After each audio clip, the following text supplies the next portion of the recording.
Here we are at the Boca Habitat Restore.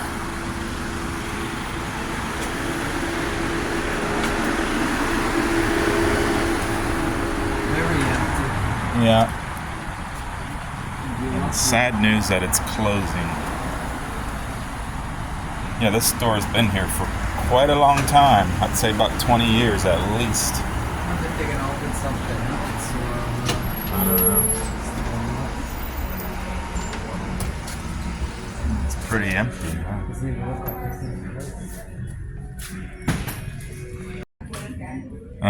Pretty empty. I don't think there's any fans around here. Yeah, empty shelving. It's pretty sad that this is closing.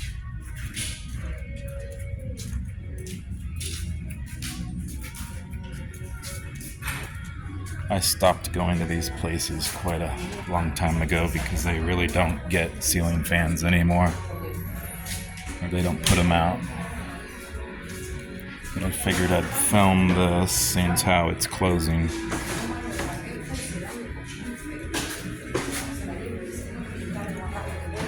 I remember discovering this one in 2006-ish, I want to say.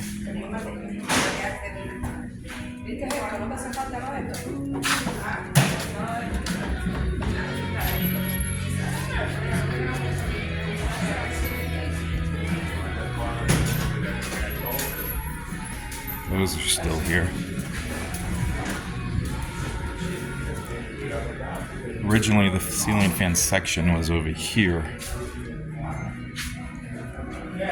There you have it, the last visit to the closing Habitat in Boca Raton. I don't think they're moving, they're closing. That's all it says. We're gonna go to the Del Rey Habitat, so maybe I'll pick up from there if I find anything good. I'm back. We're at the Boca Habitat still. I asked why they're closing. They're going to demolish the building, and a CVS is going up in place of this building. I asked if they're moving. They said no, they're not moving anywhere. Sad. I like this building. Always liked it. And the fact that it's going to be torn down, that's pretty sad. There's troglodytes. Alright, I'll pick back up at the next habitat.